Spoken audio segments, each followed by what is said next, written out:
అర్థం పట్టలే శ్లోకాలు కాదు, దేవుడి గురించి వరాలు కోరుకునే శ్లోకాలు కాదు. ఇందులో కావాల్సినంత సైన్స్ ఉన్నది.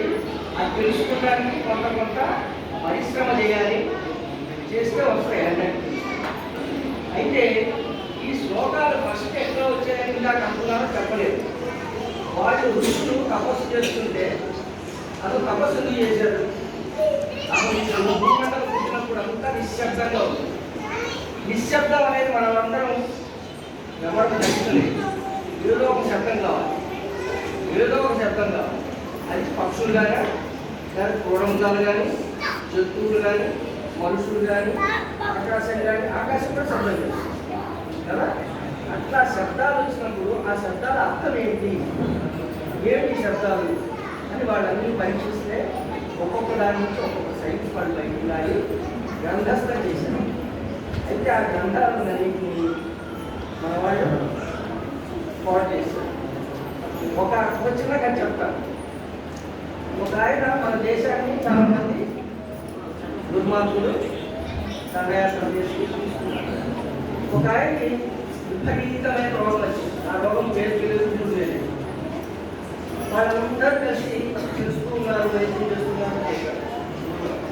అయితే నాకు ఈ రోగాన్ని ఎవరు పోగొడతారు, వాళ్ళు ఎవరు తీసుకురాలి అన్నారు.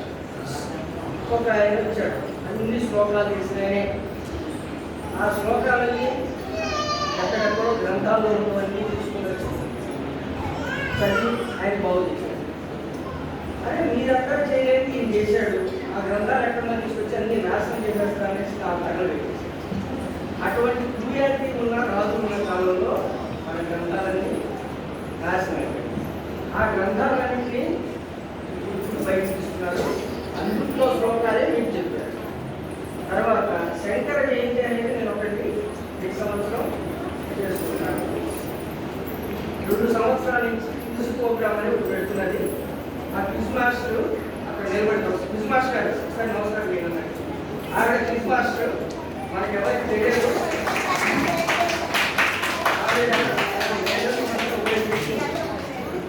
క్విజ్ మాస్టర్ ఆవిడ కొంతమంది నిర్ణయించి అందరికి బాగా చేయాలి. వచ్చే సంవత్సరం మనం క్విజ్ మాస్టర్ చేద్దాం. మీరు అందరూ మ్యాథ్స్లో చెప్పాలి. నేను చెప్పాల్సిన విషయం అంటే ఇది సైన్స్ సంబంధించినవి. ఈ శ్లోకాలని సైన్స్ కానీ మనకు అర్థం కాదు.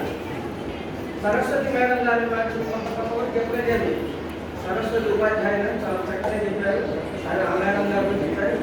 ఇది క్లాసిఫికేషన్ చేసి చెప్పారు. ఇది ఒక బేసిక్. ఇది చిన్నపిల్లలు కాబట్టి అందరూ సరిపోదు. ముందు చదివే కొద్దీ చాలా విషయాలు, ఇటువంటి కథలు చాలా ఉన్నాయి. ఈ విధంగా మీలో కూడా కొంతమంది పెద్ద పెద్ద కాళిదాసు కానీ, కాళిదాసు ఎందుకు చెప్తున్నారంటే కాళిదాసుకి ఒక ఐడియా వచ్చింది. ఇప్పుడు మనం అందరం కొరియర్ అంటాం. కొరియర్ అంటే ఏంటి, ఒక వస్తువుని ఒక చోటికి తెచ్చేవాడు. పోస్ట్ ఆఫీస్ ఏంటంటే ఒక కాగితాన్ని తీసుకుని ఇంకో చోటికి ఇచ్చేవాడు. మరి ఆ రోజుల్లో పోస్ట్ ఆఫీసులు లేవు, కొరియర్ లేదు. అయితే ఆయన తన ఎక్కడో ఉన్నాడు వేరే ఫీల్డ్ క్యాంపులో. వాళ్ళ పిల్లలకి, వాళ్ళ పనులకి, వాళ్ళ మిసెస్కి ఒక ఇన్ఫర్మేషన్ పంపిస్తారు. ఆయన ఏం చేశాడు, పై చూస్తే మేఘం ఉంటుంది. పిలుచుకోవడానికి ఇచ్చినాయి. మేఘము ఏది